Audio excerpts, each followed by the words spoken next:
I like me crab and me callaloo. I don't like no mulligan stew. I like to be on the open sea. Believe me, that is the life for me.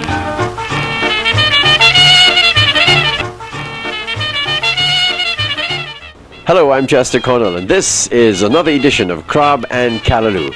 As you can see, we're on the bridge. This is the Bequia Express 4, and the good captain is taking us out of Port Kingstown, and we're on our way to the continent, Bequia. In about an hour, we should be there. Once we get there, we're expecting to see the Dumont d'Urville, that is the French naval vessel, which is there for a particular reason, and that is to bring a canoe donation to the Bequia Heritage Museum and to the Bequia Boat Museum. The Bequia Heritage Foundation will be receiving that. Once there, we'll talk to a number of people involved in that, and we'll continue to bring you coverage of this very special edition of Carib and Callaloo.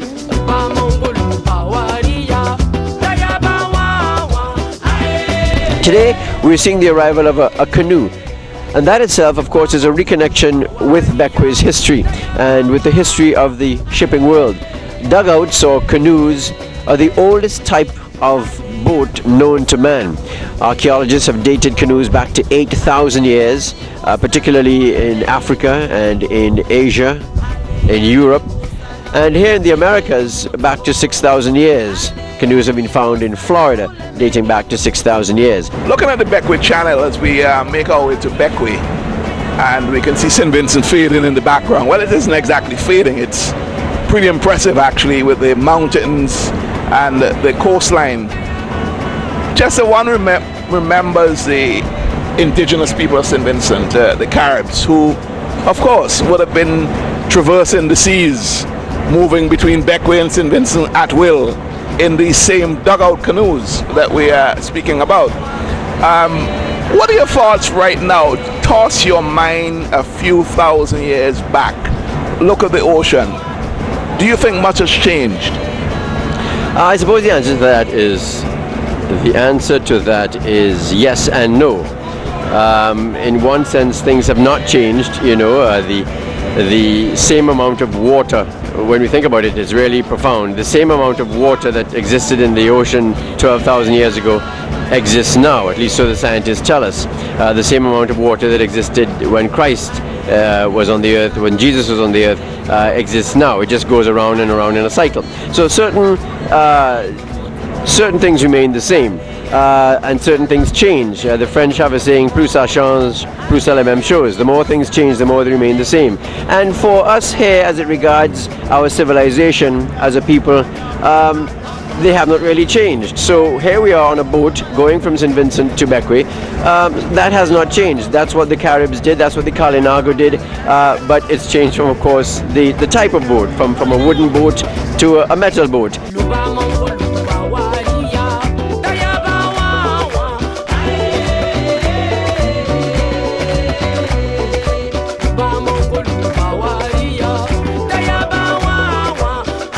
We are approaching Port Elizabeth as the captain takes us slowly and skillfully into this well-used port.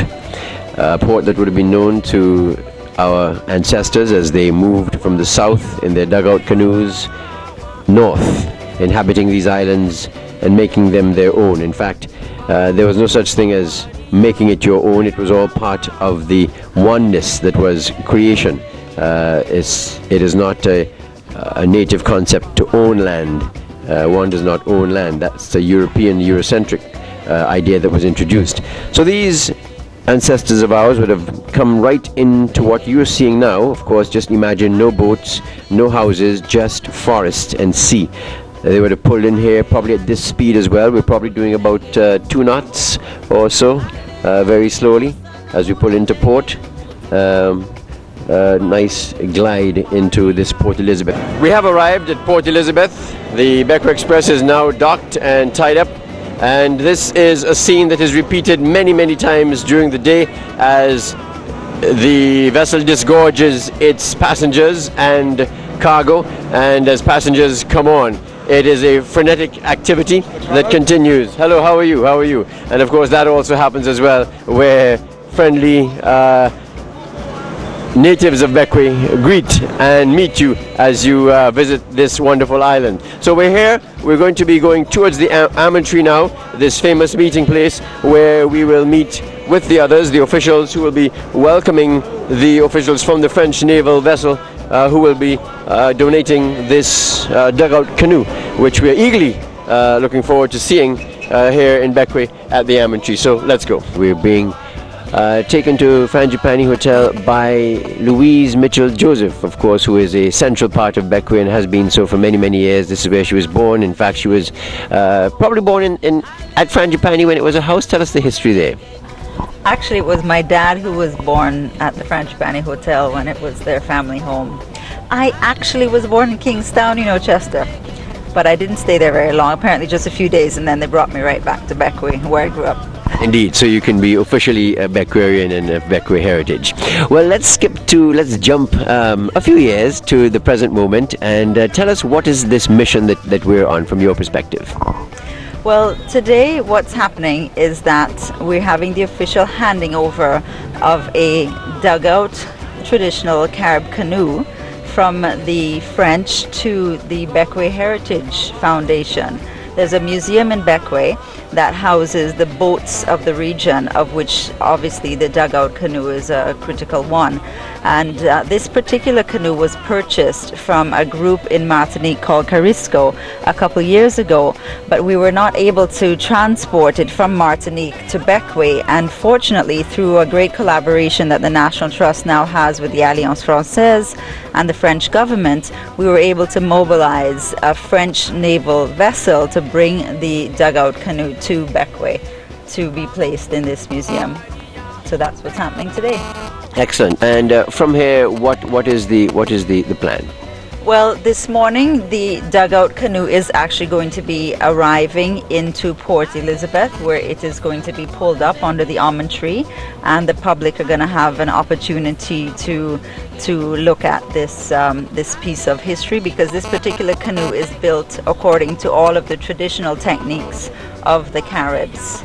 And in fact, we have just in front of us, who you will meet in a minute, Mr. Benoit Berard, who is the head of the Carisco organization that was responsible for having this canoe built according to all of the traditional methods.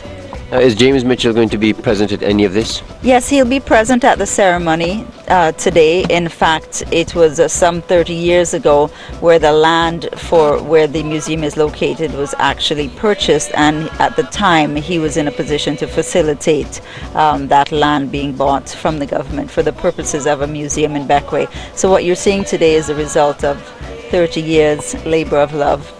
This is the Bequia Harbour, officially Port Elizabeth, named after the Queen. She was Princess Elizabeth at the time.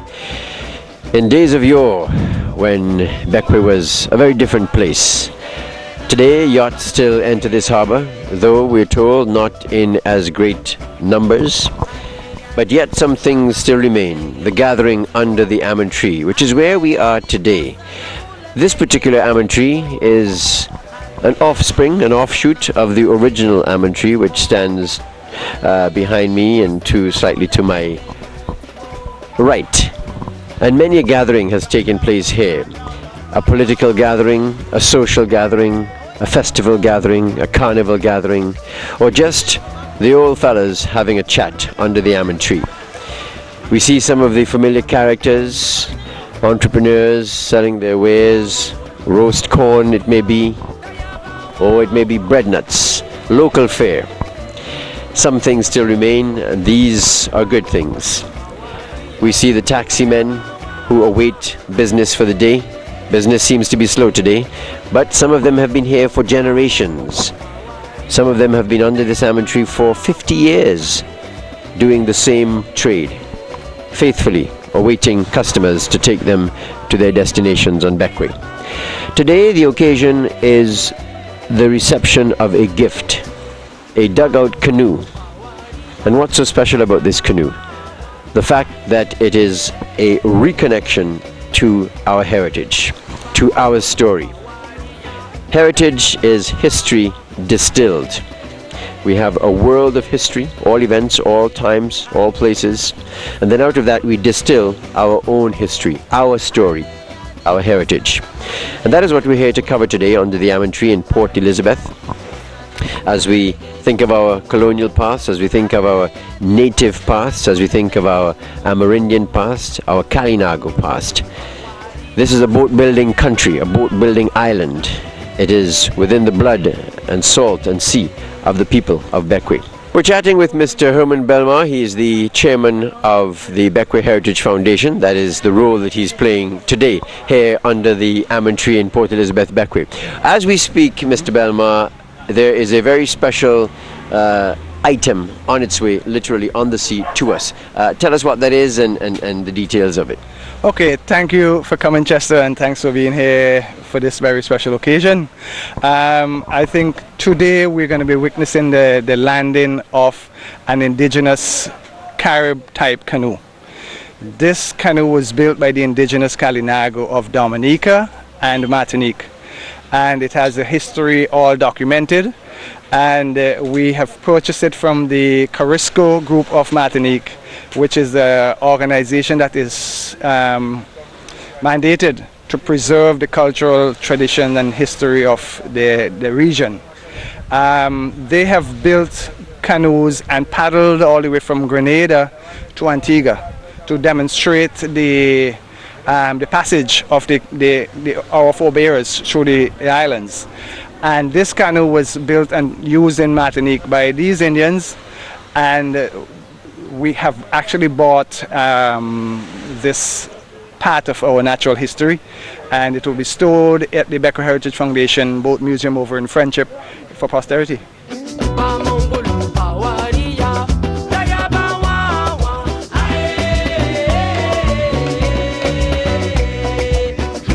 We're chatting with Monsieur Berard. Monsieur Berard, okay. Tell us why you're here, Monsieur Berard. I'm here because 3 years ago we were already here with a cultural group in Martinique, Carisco, and with my university, the University of the French West Indies. We developed a scientific, cultural and social program about Amerindian navigation techniques in the West Indies. And so between 2007 and 2010 we organized several expeditions between the Antillean islands on traditional Carib dugout canoe. And so in 2010 we navigate between Grenada to Martinique on a 60 feet long dugout canoe with a crew of 27 people. And in each island we had partner, because it was a very heavy project, because now you have security questions and administrative questions that didn't exist in the Carib times. And so we had partner in all the islands. And here in Bequia, and also after in St. Vincent, our partner was the Bequia Heritage Foundation, and also in St. Vincent, the St. Vincent National Trust. So by this way we create a link with those organizations. And when we came here in 2010, the project of Marine Museum here in Bequia still exists, and they asked us to give them a canoe, a dugout, traditional dugout canoe. So I'm here because with the support of the French Embassy and the French Navy, we are delivering this canoe now. What is the name of the canoe? It's Kulura. Kulura. It's a Carib name. Qu'est-ce que ça veut dire? That means mangle tree. Trees with multiple roots, inland and on sea. So the people who built the canoe was led by Kalinia Amerindian from French Guiana and also Kalinago Amerindian from the Carib territory in Dominica. But the team was a group of young people from Martinique with social difficulties, because there was also a social aspect in the program. And because of that participation of several of people from different origin, that's why they asked me to find a Carib word explaining that. So mangle trees with all those roots. Mangrove trees. Mangrove trees, sorry. It was a good name for the canoe. What is the significance of this event today? There is several significant elements behind this event. First, nowadays, we are far. Martinique is far from Bequia. St. Vincent is far from St. Lucia. We are different country. When you cross a channel, you need a passport, you need to go to the custom officer. And sometime in Martinique, our nearer neighbor is Orly Airport in Paris. And for people from St. Lucia, it's Heathrow in London or things like that. So by that project and the link created in 2010, we are demonstrating that we are near. We are one people. Caribbean people are only one people, even if I speak French and people are speaking English and some other Spanish. And culturally we are near, but it's not so visible. So that's one of the elements. And one of that common heritage we have is the Amerindian heritage, because all the West Indian land were Amerindian lands before the European colonization. And too often people have told the story that after all the Amerindians have been killed and that there is no link between actual Creole culture and the Amerindian ones. But that's not true. Part of our heritage, our cultural heritage, is also Amerindian. People from St. Vincent used dugout canoe until the beginning of the 20th century. And that's Amerindian canoe. Nobody in Europe never did dugout canoe. And we eat cassava bread, and we do farines, and all that stuff come from the Amerindian. So that's one of those elements. And it's also for the French representative something important, because now, you know, Martinique and Guadeloupe are still part of France. But we are trying to integrate the Caribbean organization. Now we are associate state for the USCS.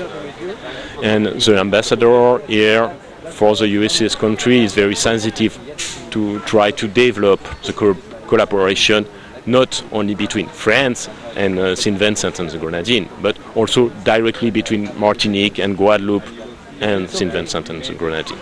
So that's also one of the elements of this event today. And after, it is also a starting point of a larger collaboration program between the Bequia Heritage Foundation, St. Vincent National Trust, the Museum of Martinique, and also my university, because we try to cooperate to increase the museum quality in St. Vincent. And also it's very interesting for us, because I'm an archaeologist and I'm also an historian. And I can't write the history of Martinique if I don't know the history of St. Vincent also. What is the importance of heritage, and what is the importance of history and archaeology? What does it do for us? Some people think it's just old dates and places. Tell us, what is the significance today in the present of heritage? It's very important for several reasons. Even if we don't realize, all our shoes nowadays are directed by our history. When St. Vincent people take a political decision that links with St. Vincent history, even unconsciously. And after, we have all been in colonial situation. And our relationship with our history and our heritage is far to be simple. The West Indian history have been built on the genocide of the Amerindian, colonization, slavery, and so it's a very heavy history. And after, the colonial link have pushed up all the European element of our history and heritage. But when you have a gap between your the history you learn at the school and your heritage in your everyday life, it's a problem. You are like a people with a psychiatric problem. You have a double identity. So, well understand Caribbean history, Caribbean heritage, well-known Caribbean heritage is the way to develop a more peaceful relationship with our history, with our heritage, and even for socially for nowadays. Chatting with Mr. Christian Fonret. I've got to make sure I have his name right. I've just met him, and he is the Carisco Group representative, and he is also a filmmaker, so he's part of what we do here on Carib Canoe. Christian, welcome to Bequia. Thank you. Bienvenue à Bequia.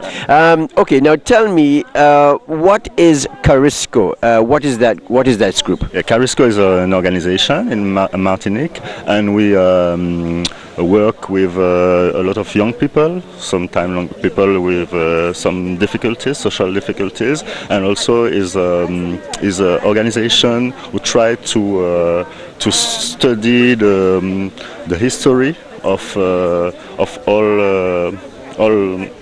all the Caribbean, or the Martinique and Caribbean history, and not only for know this history, but to live this history. So to make some activities with the heritage of different people who came in Martinique, in Caribbean, and who build the Caribbean civilization. Why should young people in St. Vincent, young people are looking at this program now, tell me, why should they get involved in heritage? Why should this be important to them? Yeah, but, yes. This morning we passed to school, and we showed the film The Kitangomingo Emma. It's a documentary about our big expedition we made between Grenada to Martinique with the dugout canoe, and I see the young people very interested, because I think the culture of the Caribbean is one culture, because sometimes we can speak French like me, and I make my best to speak English. You're doing very well. Thanks.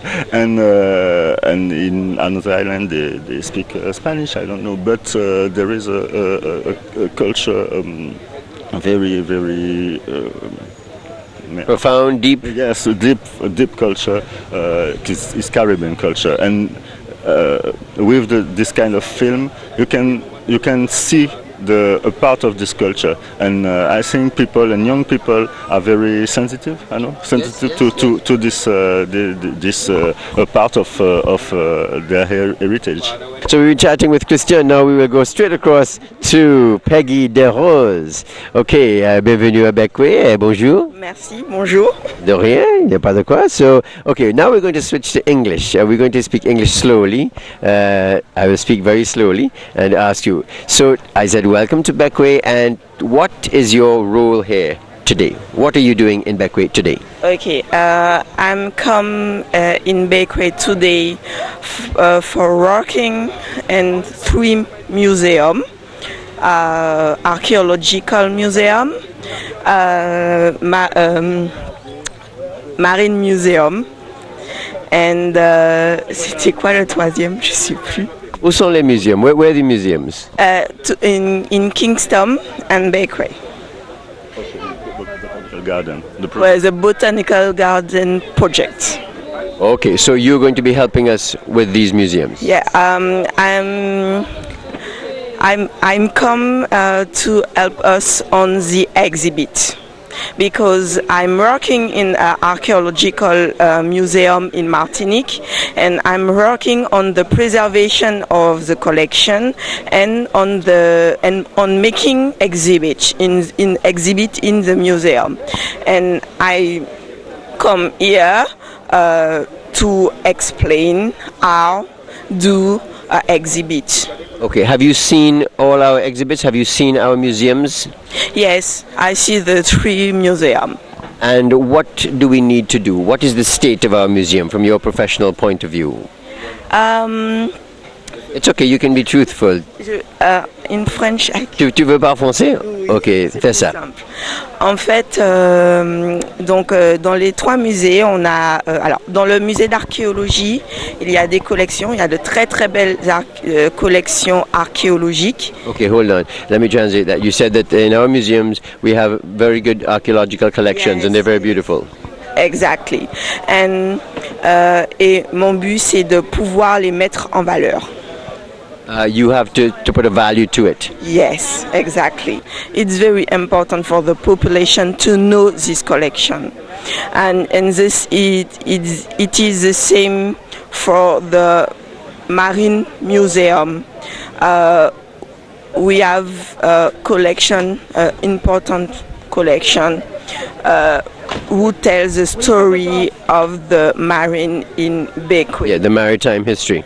Exactly, and it is important that population know this story. And my role, Your role, yes. it's to Help us to understand, presenter, to present. this collection for people come to see this collection. Tell me what it is that you do again in your. Is this what you do in Martinique? You continue to Yes. value your heritage and your artifacts. Yes. Actually, I am working on the Garifuna's history. Excellent. Yeah. Excellent. Donc, I'm very happy to come to Saint Vincent because I know that Garifuna came from Saint Vincent. Is there a need for more people and more students to be involved in this process? Tu veux que plus de étudiants étudient l'histoire de la Garifuna? Yeah, yes, exactly. it's exactly that. In Martinique, no one knows the Garifuna's history. For me, it's important to talk about people Of history. Voilà, of history of these people. Yes, indeed. And will you be continuing to help us in the future? Yes, totally, yes.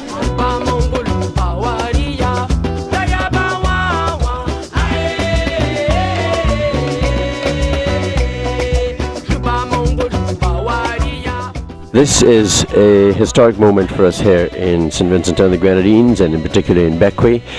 This boat building nation, if I may have license to use that word, of Bequia, because in one sense it is its own nation, its own culture, its own history and heritage. And we see here, of course, a special moment. The French Navy bringing this special bateau, this special boat to Bequia. Of course, the French and English have always had a part of the development, and I use that word with guidance, in the development of St. Vincent and the Grenadines in the Caribbean. And so we see a sort of reenactment of something that must have happened many years ago, time and time again. The French and the native population working together. Of course, we have a history of the French and the Callaloo, the Caribs, putting their heads together to make things happen, with, of course, their own interests. And so we see that the boat has successfully touched land. A sort of stirring moment, really. This is not how, of course, it would have happened in history. This boat would have been paddled from island to island, and it would have been a joyous moment when the Callaloo crewing this boat would have touched Bequia soil, and I'm sure that happened many times. So here we see this bright yellow and red boat. I'm not sure the length, probably 35-footer or 30-footer, being brought to Bequia soil by the French Navy, and a very powerful moment. We see the SVG Coast Guard with the presence of the SVG Coast Guard as well. Of course, we have dignitaries here. Hello, welcome. We see members of the French naval vessel coming aboard, coming on land as well on this bridge, and it evokes a sense of history, of heritage, of nations working together, of the colonial powers, and today an independent country, St. Vincent and the Grenadines, our people staking a path for ourselves as we understand and come to understand the importance of history, of heritage, and of what role a simple looking boat can play in the development of who we are as a people, understanding our identity and understanding the role of history.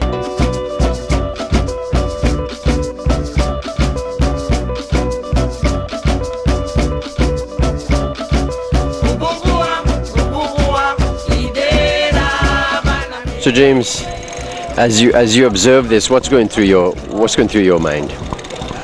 I was telling the police corporal a very important piece of information, that we have not made progress in the Caribbean because the Caribs went on these boats without passports.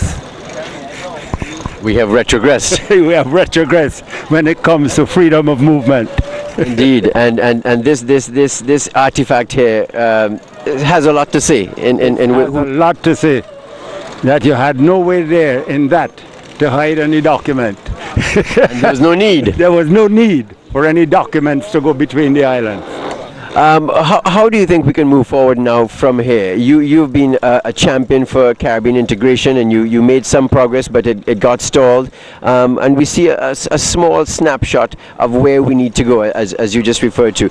How do you think we're moving forward, and how should we move forward? Well, very slowly. We still have the nonsense in many of the islands of Callaloo. I was just telling him here, he's asking me, you got to say your piece. He asked me what's my thoughts. I said how we have retrogressed, because when the Caribs moved around these islands, they didn't need passports. Well, that's and true. And in That's this true. boat, you had no way to keep a document from getting wet. True integrationists. You're absolutely right. So tell me now, Camilo Gonzalez, in your new position, you are now blazing a trail, or hope to blaze a trail. Hope to blaze a trail as we bring our countries together.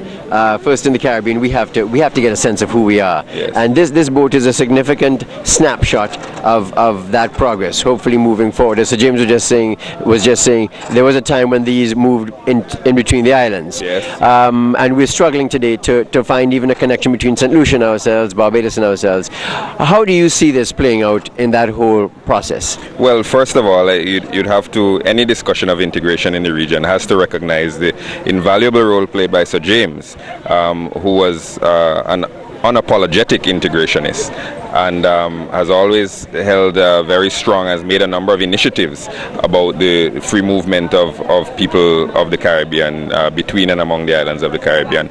And I agree with him completely. There was a time when this movement was a free and unfettered movement, and we have been broken apart and balkanized and split into these sub-parts, and given these ideas of sovereignty that really, the sort of petty village sovereignty that keeps us apart when we should be coming together.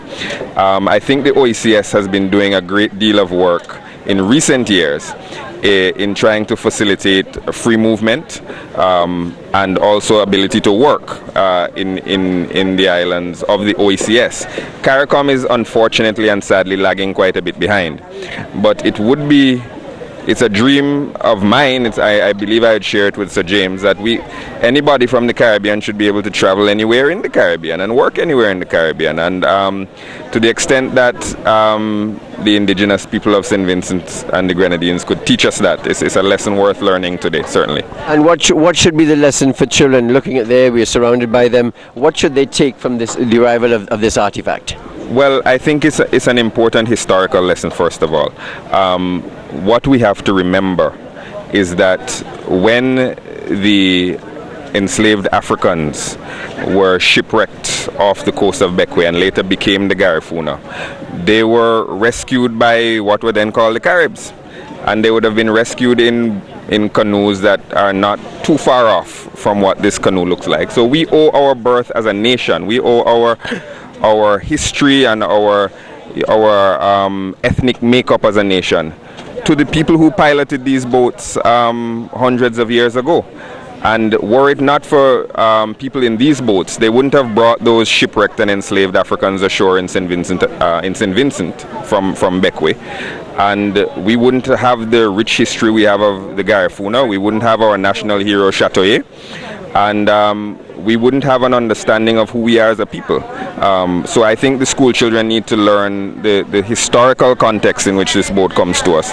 And it's really a homecoming of sorts. Even though this wasn't built here, it's us coming back home to our own history and recognition of self. The young people in Martinique who put this project together and who built the boat. Yes. It was a project there, and it's now a project here. So it's great. that they were able to build it as a project. Indeed, and both gentlemen quickly. I thought that was a snapping there for a moment. No. For what does the immediate future look like, or what would you like to see the future look like in terms of integration, in terms of our understanding our heritage? Well, the Ambassador Camilo has said a lot about that, and there's very little to add. Actually, we have to continue working and understanding our history, and it means that we have to start reading. It's going to be a while, isn't it? And Camilo Gonçalves, you of course are the one taking the baton, so to speak, not even from Sir James, but maybe even from your father, who is current Prime Minister, in terms of leading. No. Sir James passed the baton to Mr. Eustace. Mr. Eustace was essentially a creation of Sir James, and Mr. Eustace in turn passed it to Dr. Gonçalves, who was elected, and that is the distinction that he and Sir James share. They like to say that they're a club of two. They're living prime ministers. They're living prime ministers that have been elected, leading their party, Prime Minister 3 times in a row, Sir James 4 times in a row. I know Prime Minister Gonçalves hopes to match Sir James in that accomplishment, and they will continue to be a club of two. And I think any discussion of baton passing is beyond premature. Certainly any baton being passed to me. Well, you are on the ground now playing a certain role, so you are present tense. And so therefore I'm asking you in that capacity, in taking the baton in that sense, how the future looks to you and what you intend to do. Well, I intend to stand on the shoulders of the foreign ministers that came before me. I think a lot of them have laid some excellent foundations, including Sir James. When he was Prime Minister, he did a great deal to expand the reach and scope of St. Vincent and the Grenadines diplomatic and foreign affairs. I believe our government has done even more than that, and we've gone beyond even the barriers that Sir James broke. And I hope to build on all of the good work that has come before in foreign ministers. I think that we as a nation, we're a small nation. A lot of the troubles we face are imposed on us from outside, and we have to have a better understanding of those forces that are giving us some of the difficulties we have, and how we can navigate those difficulties, and how we can leverage whatever we have to improve our own situation a lot. We have tried to get this boat here many times, but we failed. And with the assistance of Louise Mitchell and the National Trust, Alliance Francaise, we were able to persuade the French authorities to bring this boat to us, and we're so delighted. We're really, really pleased to have it here. Thank you very much. All my life I work for cooperation. I think cultural is very important for the progress of the development, for the progress of the economy. It's not something fantasies like that. And I think in this country and all the islands, sometimes they say, well, it's touristic place, beaches and things, and they don't see your heritage. And that's very important, that this project, this issue today is important for that. Yes. Usually when I stand under the almond tree with a microphone in my hand, it's for a political purpose, and usually because of the nature of politics in our region, the crowd is a lot smaller than this. When a slave ship bound for Barbados, originating off the Bight of Biafra, was shipwrecked off the coast of Bequia, the enslaved Africans who were floundering in the water were rescued by Kalinago people in boats not too dissimilar from this one, in dugouts. And they were rescued and carried back to St. Vincent, where they thrived and flourished. And our own national hero, Paramount Chief Joseph Chatoyer, is a product of the descendants of people who were rescued in dugout canoes. So this is an historical reclamation for the people of St. Vincent and the Grenadines. To see a vessel like this come ashore from Martinique is to remember how our own ancestors were rescued and recovered and became part of the fabric of St. Vincent and the Grenadines. So this is a historical cornerstone of what makes us Vincentians and what makes us who we are today. So it's very important to have this vessel here. This canoe that is here behind us that is going to go to the Bequia Boat Museum is an addition to part of this heritage tourism product that we're trying to promote. What about heritage tourism and your association with the Alliance Française? How do those link? How does that product link? Well, I think that St. Vincent and France are actually linked for a very long time, as Minister Camilo Gonzalez mentioned. When the Black Caribs were fighting for their freedom here at the last wars, it was with the assistance of the French. So we do also have a lot of French sources. I am myself an anthropologist. I came in St. Vincent initially for those reasons. I am studying about the Carib people, and I have read all the resources that I had when I was learning, studying, were mainly from French sources.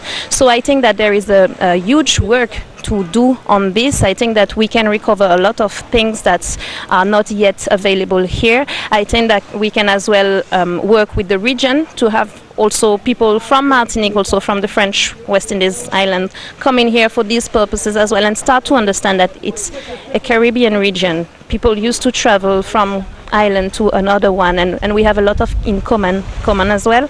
So I think that I am trying also, because of my formation, of my training, to always have the Alliance Française involved in those kind of events where we can promote heritage, where we can, raise awareness about the past, about the importance of indigenous people, the part that they have played in St. Vincent history, in the Caribbean history, but also in the world history. This is Carib and Callaloo as we continue the story of Kolura. That is the name of this boat, a significant artifact, a significant piece of the continuing story, our story, as you will, as opposed to his story, but our story here of our heritage in Bequia, in St. Vincent and the Grenadines.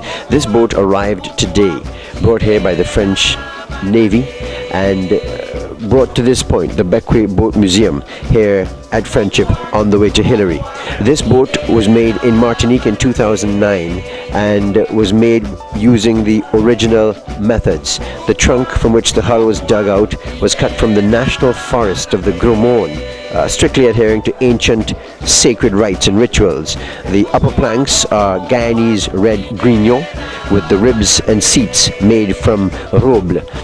Construction by traditional methods, as I said, involved digging out the felled trunk using hot coals to char and soften the wood. And of course, this is what the original Calinago would do, this boat made by traditional methods.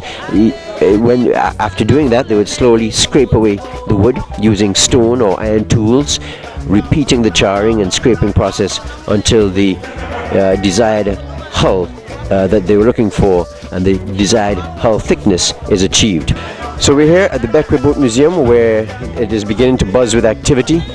We see various artifacts from the whaling tradition, from the shipwright tradition. We see various tools, the saw, the adze, which is no longer used today. We see the drills, the bits which would be used by hand. All this hand and eye, which my grandfather used to use. His hand and eye, I'd always remember that term. And he would use these tools and measuring, and pure genius in creating vessels which would take to the sea and be in perfect dimension as they took on the waves of the Caribbean and of the Atlantic. Benoit, I'm going to ask you to give me a description of what we have before us here in the Kolura. That's the name of the boat? Yes. Now, built in 2009, we understand, in Martinique by the organization. Tell us what we have here. This boat would have been used in what way? That's a typical Carib boat. So a large Carib boat. Carib people used three sorts of boats. One called bois flot. I know that's the same name here. That's a French Creole name. And also pure dugout canoe for coastal navigation and fishing. And after, for trans-island navigation to cross the channel, and for war expedition, they use that sort of boat. The dugout canoe. Dugout canoe, but with plank on the side to make them higher to be able to go on the high sea. The Carib name of that sort of boat is canoe. That's the origin of the English name canoe. Oh, I see. And that's exactly the sort of boat described by the European when they arrive in the West Indies. And so at the base, this is the dugout part of the canoe in red. That's gommier tree. So after, you can use it like that if you just go on the bay here or all around the island on the leeward coast.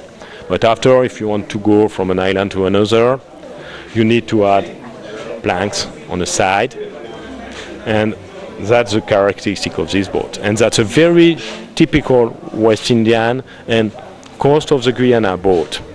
How did they get the planks? They did not use hammer and nails. No. So to build that boat, they use several tools: axes, stone and conch axes, conch aids, and after, to put all the pieces all together, they sew it. They sewed the planks. Yeah. One up to the other, you drill them and you sew them.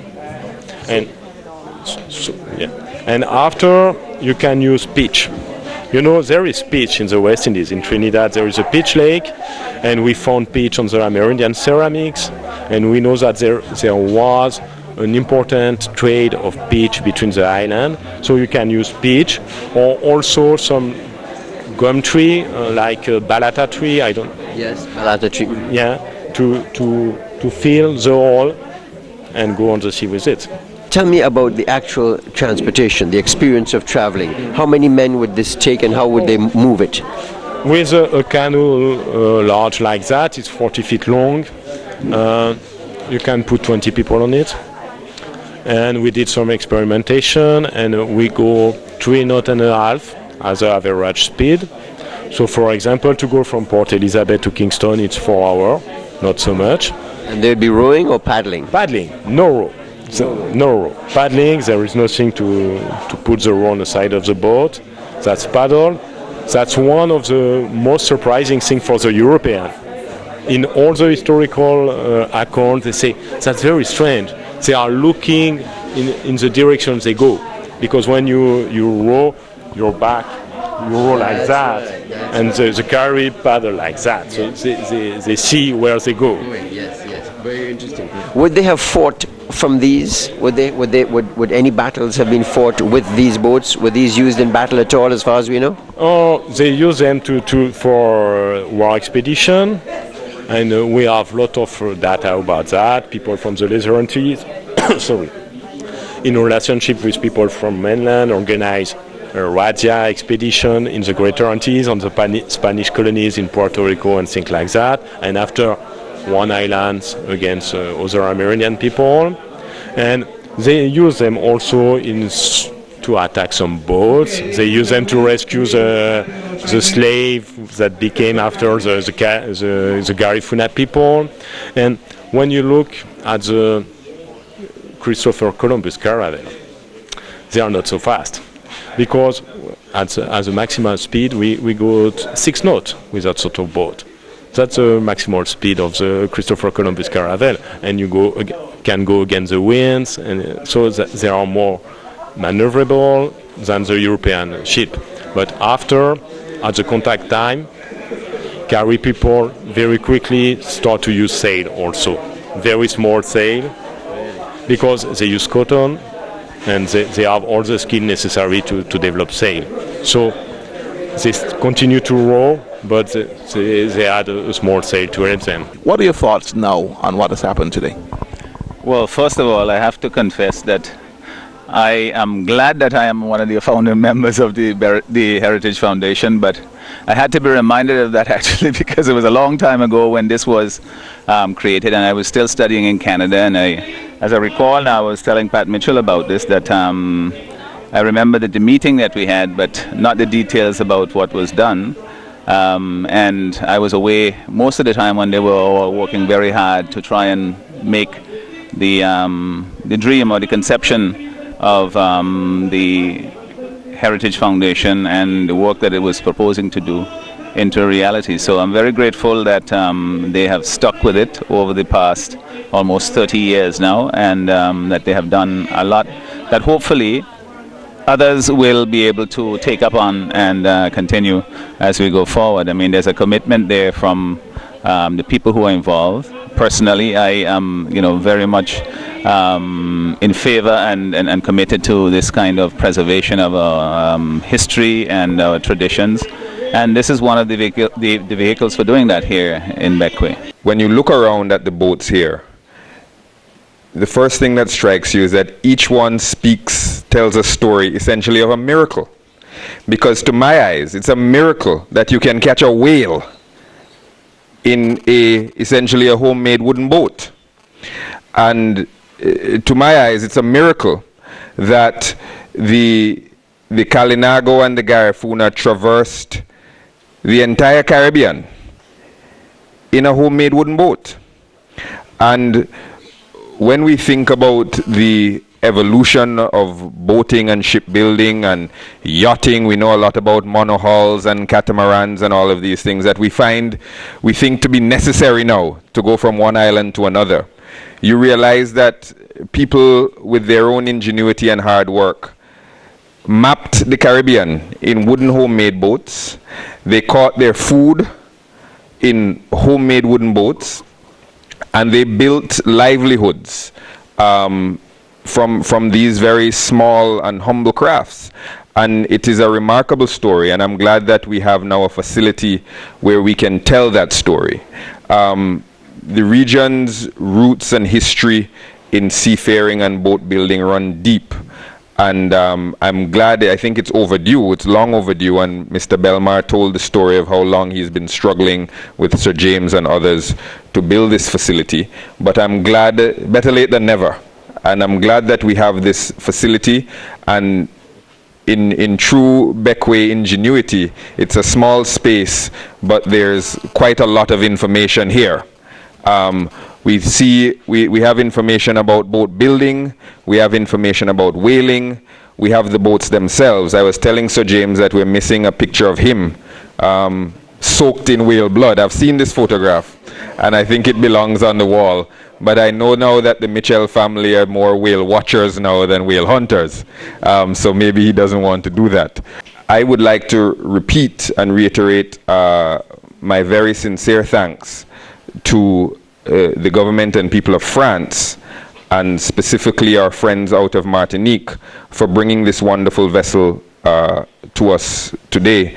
It traveled in fine style on a French naval vessel, and I joked earlier that but for the French flag, it would have been indistinguishable from our own Vincentian Navy ships.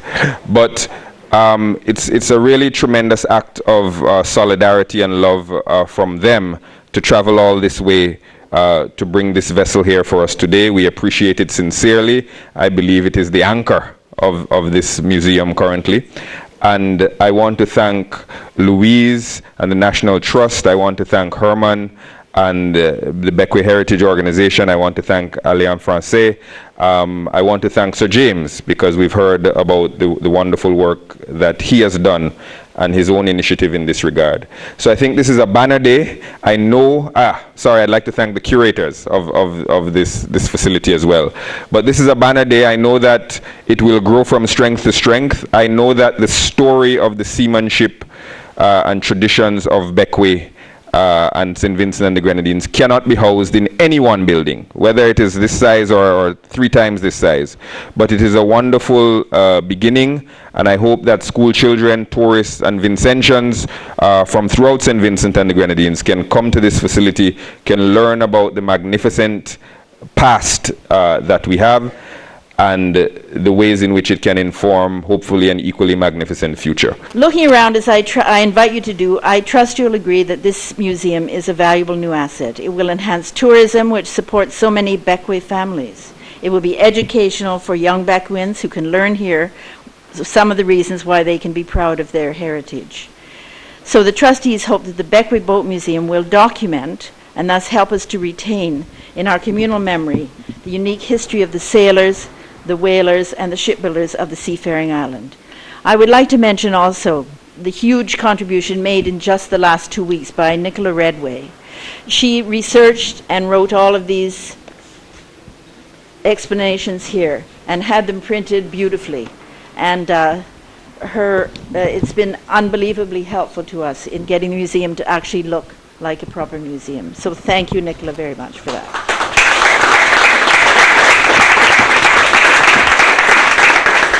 So I thank everybody who's helped and with everything in the past up to now, and I hope will also be helpful in the future. Thank you. Good afternoon.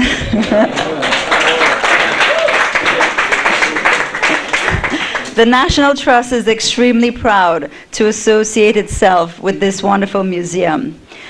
Although we are one single country, we are in fact a plural nation with many different islands, and each one of our islands has its own distinct history, and Bequia is no exception. Bequia has a seaborne national identity that was built over the millennia of interacting with the outside forces.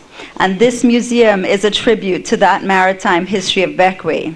It is the hope of the National Trust that similarly other such museums would develop over the years in the other islands. There is a wonderful museum in Mustique, and we hope one day there'll also be one on Myro, Canawan, and Union, each one telling its history of the islands. So the National Trust does all of its amazing work by forming amazing alliances, strategic alliances with other like-minded individuals, organizations, and countries. And one of those such alliances that we formed is with the French government through the Alliance Française.